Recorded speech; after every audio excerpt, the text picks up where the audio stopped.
ভাবো তো, form fill আপের শেষ তারিখ হঠাৎ চোখ এড়িয়ে গেল, আর শেষ দিনের সার্ভার ডাউন। ফলাফল কি? পুরো বছরের পরিশ্রম নষ্ট, পরীক্ষা দেওয়া সম্ভব হলো না। এটা যেন কারোর সঙ্গে না ঘটে, এই জন্য আজকের ভিডিওটা তোমাদের জন্য খুবই গুরুত্বপূর্ণ। আজকে আমরা বিস্তারিত বলবো কোচবিহার পঞ্চনন বর্মা ইউনিভার্সিটির online exam form fill up notification 2025 নিয়ে। কারা ফর্ম ফিল আপ করবে, কবে করবে, কত টাকা লাগবে, কি কি ডকুমেন্ট লাগবে, আর সবচেয়ে গুরুত্বপূর্ণ তোমরা কিভাবে ভুল ছাড়াই ফর্ম ফিল আপ করবে স্টেপ বাই স্টেপ। তো যাই হোক, আমি বাপ্পি বিশ্বাস তোমাদের প্রত্যেকের স্বাগত জানাই স্টাডি কেয়ার WB ইউটিউব চ্যানেলে, যেখানে আমরা শেখাই যা কোনো স্কুল কলেজে তো শেখানো হয় না, কিন্তু পরীক্ষার জন্য সব থেকে গুরুত্বপূর্ণ। তো চলো এবার শুরু করি আজকের মূল আলোচনা। একদম শান্ত হয়ে মন দিয়ে শোনো। এই হচ্ছে আমাদের অফিসিয়াল নোটিফিকেশান, যেটা আমাদের ইউনিভার্সিটি থেকে প্রকাশিত হয়েছে।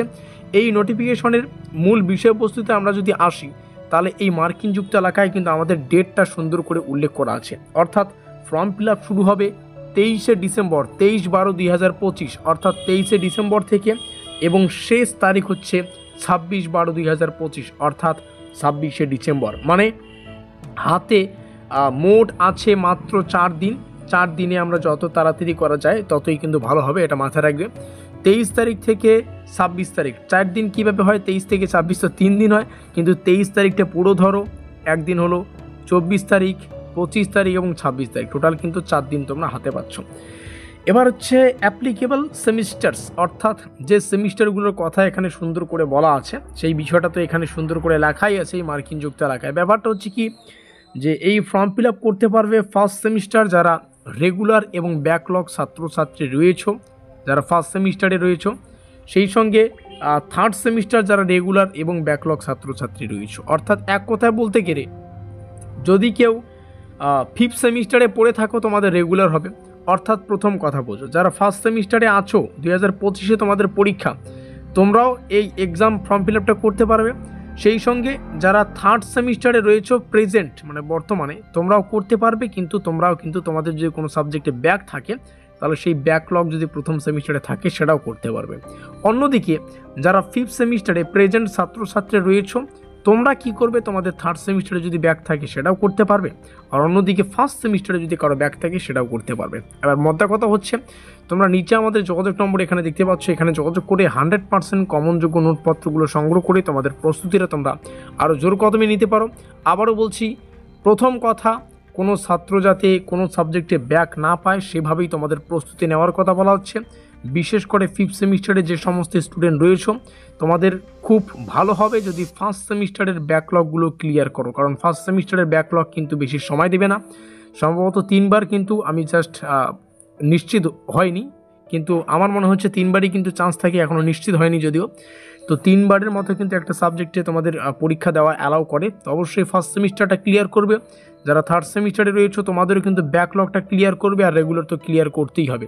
তো ব্যাকলগ বলো, রেগুলার বলো, পরীক্ষা কিন্তু ভালো করে দিতে হবে। আর ফিফথ সেমিস্টারের ছাত্রছাত্রীদের বারংবার বলছি, প্রথম সেমিস্টার কিন্তু এটাই তোমাদের লাস্ট সেমিস্টার হতে পারে।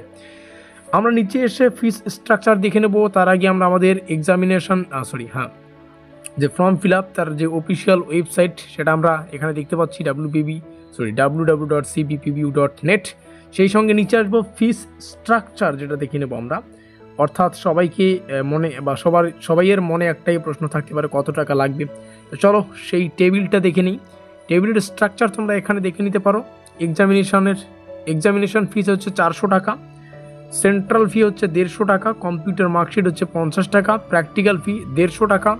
যাই যে বিষয়গুলো আছে সেগুলো তোমরা এখান থেকে দেখে নেবে।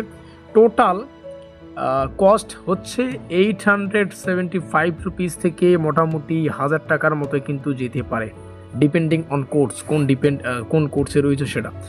ইম্পর্টেন্ট ইনস্ট্রাকশনে আসি, যেটা গুরুত্বপূর্ণ পার্ট। একটু ভুল করলেই কিন্তু বড় সমস্যা হতে পারে, তাই মন দিয়ে শোনো আমি যে কথাগুলো বলবো। প্রথম কথা, পেমেন্ট অবশ্যই online, debit card, credit card, net ব্যাঙ্কিংয়ের থ্রু করতে হবে।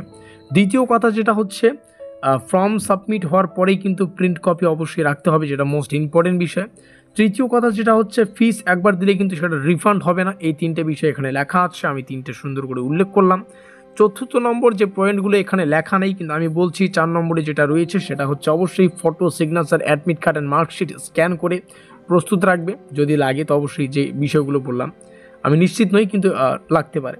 আর 5 নম্বর কথা হচ্ছে সার্ভার ডাউন। অবশ্যই সার্ভার ডাউনের বিষয়টা মাথায় রাখবে। সার্ভার ডাউন হলে কিন্তু নাইট টাইম বা ইয়ারলি মর্নিংয়ে চেষ্টা করবে। তো এই হচ্ছে আমাদের সম্পূর্ণ প্রসেস। তো বন্ধুরা, একটা ক্ষুদ্র ভুল অনেক বড় ক্ষতির কারণ হতে পারে। আর এটা শুধু ফর্ম ফিল আপ নয়, এটা তোমাদের পুরো কেরিয়ারের একটা ধাপ বলো। সঠিক সময়ের কাজ সময়েই কিন্তু করে ফেলো। সেই মানুষই জীবনে সফল হয় যে সঠিক সময় সঠিক কাজ করে। তো এটাই ছিল আজকের complete road map Cooch Behar Panchanan Barma ইউনিভার্সিটির এক্সাম ফর্ম ফিল আপ নিয়ে সব কিছু স্টেপ বাই স্টেপ ক্লিয়ার করে দিলাম। আর যদি তোমার মনে হয় যে কোনো প্রশ্ন থাকে কমেন্টে করো, আর অবশ্যই নিচে দেওয়া যোগাযোগ নম্বরে যোগাযোগ করে আমাদের নোটপত্র সংগ্রহ করো, সেমিস্টারগুলোকে ক্লিয়ার করো। নিচে রইল যোগাযোগ নম্বর। আবার বলছি, নোটপত্র নেওয়া খুবই গুরুত্বপূর্ণ। এখন সবাই সাজেশনমূলক নোটপত্র কিনতে পারো আমাদের কাছে। নিচে রইল যোগাযোগ নম্বর, এখানে যোগাযোগ করে সাজেশন কিংবা কেউ যদি ফুল নোট সংগ্রহ করতে চাও, যেখান থেকে আমরা কয়েকটা প্রশ্ন তোমাদেরকে বলে দেবো, 20টার মতো, জাস্ট 20টার মতো প্রশ্ন যদি পড়তে না পড়ে, এখনও কিন্তু অনেক সময় রয়েছে। আমাদের পরীক্ষার ফর্ম ফিল আপ হচ্ছে, তো মোটামুটি জানুয়ারির মিড টাইম ধরতে পারো। তো জানুয়ারির মিড টাইম থেকে শেষের দিকে কিন্তু আমাদের পরীক্ষা যাবে, এখন অনেক সময় রয়েছে। 20টার মতো প্রশ্ন যদি পড়তে না পারো তাহলে তো মুশকিল। নিচে রইল যোগাযোগ নম্বর। দেখা হচ্ছে পরের কোনো মাস্টার ক্লাসে।